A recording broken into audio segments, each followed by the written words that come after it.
ನಮಸ್ಕಾರ. 24x7 ಕರ್ನಾಟಕ.comಗೆ ಸ್ವಾಗತ ಸುಸ್ವಾಗತ. ವಿತ್ TS ನಾವು ಭೇಟಿ ಮಾಡಲು ಬಂದಿರುವುದು ಬಳ್ಳಾರಿ ಜಿಲ್ಲೆ ದಮ್ಮೂರು ಗ್ರಾಮ ಪಂಚಾಯತಿ ಸದಸ್ಯರನ್ನು. ಬನ್ನಿ ಅವರ ರಾಜಕೀಯ ಚಿಂತನೆ ಕುರಿತು ಮಾತಾಡೋಣ. ಸರ್ ನಮಸ್ಕಾರ. ಸರ್ ನಮಸ್ಕಾರ ಸರ್, ತಮ್ಮ ಹೆಸರು?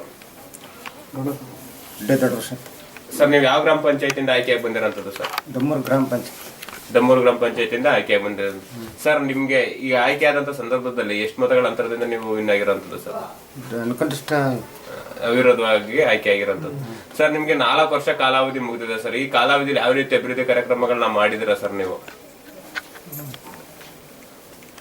ಅಂದ್ರೆ ಯಾವ ರೀತಿ ನೀವು ಜನಸೇವೆನ ಮಾಡಿರೋದು, ಯಾವ ರೀತಿ ಅಭಿವೃದ್ಧಿ ಕಾರ್ಯಕ್ರಮಗಳನ್ನ ಮಾಡಿರೋಂಥದ್ದು ಸರ್ ನೀವು?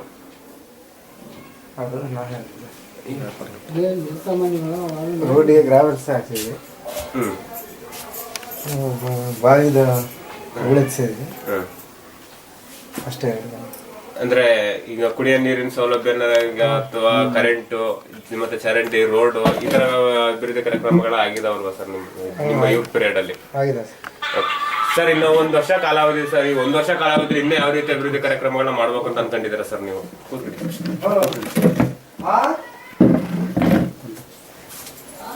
ಎಲ್ಲ ಅಭಿವೃದ್ಧಿ ಮಾಡಕ್ ಅನ್ಕೊಂಡೆ ಸರ್. ಅದೇ ಯಾವ ರೀತಿ ಅಭಿವೃದ್ಧಿ ಕಾರ್ಯಕ್ರಮಗಳನ್ನ ಮಾಡ್ಬೇಕಂತ ಯೋಜನೆಗಳನ್ನ ಹಾಕೊಂಡಿರೋಂಥದ್ದು ಸರ್ ನೀವು? ಅದೇ ಸಿಸಿ ರಸ್ತೆಗಳು, ಚರಂಡಿಗಳು. ಸರ್, ನಿಮ್ಗೆ ಈ ರಾಜಕೀಯದಲ್ಲಿ ಬರಕ್ ಉದ್ದೇಶ ಇಟ್ಕೊಂಡು ರಾಜಕೀಯಕ್ಕೆ ಬಂದಿರೋ? ರಾಜಕೀಯ ಉದ್ದೇಶ ಏನಿಲ್ಲ ಸರ್, ಗ್ರಾಮ ಪಂಚಾಯತಿ ಕಾಂಪಿಟೇಷನ್ ಮಾಡ್ಕೊಂಡು ಮಾಡಿ ಗ್ರಾಮ ಪಂಚಾಯತಿ ಕಾಂಪಿಟೇಷನ್ ಮಾಡ್ಬೇಕು, ಜನಸೇವೆ ಮಾಡ್ಬೇಕು ಅಂತ ಒಂದು ಹಿನ್ನೆಲೆ ಇಟ್ಕೊಂಡು ಬಂದಿರೋಂಥದ್ದು. ಸರ್, ಈಗ ನೀವು ನೀವು ಈ ಸ್ಥಾನಕ್ಕೆ ಬರಕ್ಕೆ ಅವ್ರ ಮತ ಹಾಕ್ಲಿ, ಜನಗಳು ಬಿಡ್ಲಿ, ಅವಿರೋಧವಾಗಿ ಆಗ್ಲಿ ಆಯ್ಕೆ ಮಾಡಿ ಕಳ್ಸಿದಾರೆ ನಿಮ್ಗೆ. ಅವ್ರಿಗೆ ಏನ್ ರೀತಿ ಜನಸೇವೆ ಮಾಡ್ಬೇಕಂತ ಯೋಜನೆಗಳು ಇಟ್ಕೊಂಡಿದ್ದಾರೆ ಸರ್? ಇನ್ನು ಅವು ಇಂದಿರಾವಾಸ ಎಲ್ಲ ಇದು ಮಾಡ್ಕೊಂಡು ಮಾಡಿ ಸರ್. ಒಟ್ಟು ಗಲ್ಲಿಯಲ್ಲಿ ಇದು ಮಾಡ್ಕೊಂಡು ಮಾಡಿ ಸರ್. ನೀರು ವ್ಯವಸ್ಥೆ ಇಲ್ಲ, ನೀರು ವ್ಯವಸ್ಥೆ ಸರಿಯಾಗಿ ಮಾಡಬೇಕು. ಚರಂಡಿ ನಿರ್ಮಾಣ, ಚರಂಡಿ, ರಸ್ತೆಗಳು ಗ್ರಾವಲ್ಸ್ ಹಾಕ್ಸಿದ್ರು. ಸರ್, ನಿಮ್ಗೆ ಈ ರಾಜಕೀಯದಲ್ಲಿ ಗುರುಗಳು ಅಂತಾರ ಇದಾರೆ? ಗುರುಗಳು ಯಾರು? ಯಾರು ಕೂಡ ಅಂದ್ರೆ ನಿಮ್ಮ ಬೆನ್ನೆಲುಬಾಗಿ ನಿಂತ್ಕೊಂಡು ರಾಜಕೀಯದಲ್ಲಿ ಸಪೋರ್ಟ್ ಮಾಡ್ಕೊಂಡಿರೋ ಅಂತಾರ ಯಾರಾದ್ರು ಇದಾರ? ಯಾರಿಲ್ಲ ಸರ್, ನಾವು ವೈಯಕ್ತಿಕ. ಸರ್, ನಿಮ್ಮ 17 ಜನ, ಈಗ ನಿಮ್ ಪಂಚಾಯತಿಲಿ 17 ಜನ ಗ್ರಾಮ ಪಂಚಾಯತಿ ಸದಸ್ಯರಾಗಲಿ, ಅಧ್ಯಕ್ಷಗಳು, ಅವ್ರ ಜೊತೆ ಹೊಂದಾಣಿಕೆ ಯಾವ ರೀತಿ ಇದೆ ಸರ್ ನಿಮ್ಗೆ? ಚೆನ್ನಾಗಿದೆ ಸರ್ ಹೊಂದಾಣಿಕೆ.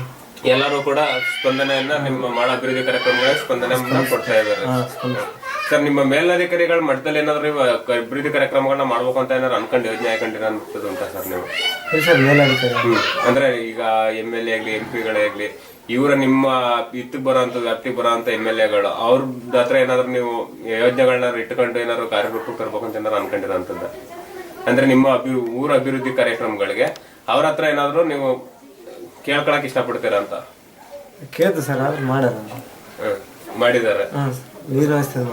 ನೀರಿನ ವ್ಯವಸ್ಥೆ ಎಲ್ಲ ಕೂಡ ಮಾಡಿದ್ದಾರೆ.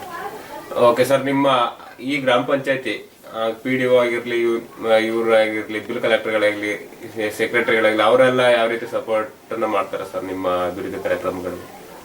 ಸ್ಪಂದಿಸ್ತಾರೆ ಸರ್. ಅವ್ರು ಯಾವ್ದೊಂದು ಸಮಸ್ಯೆ ಇದ್ರೆ ಬಗೆಹರಿಸಕ್ಕೆ ಸ್ಪಂದಿಸ್ತಾರೆ.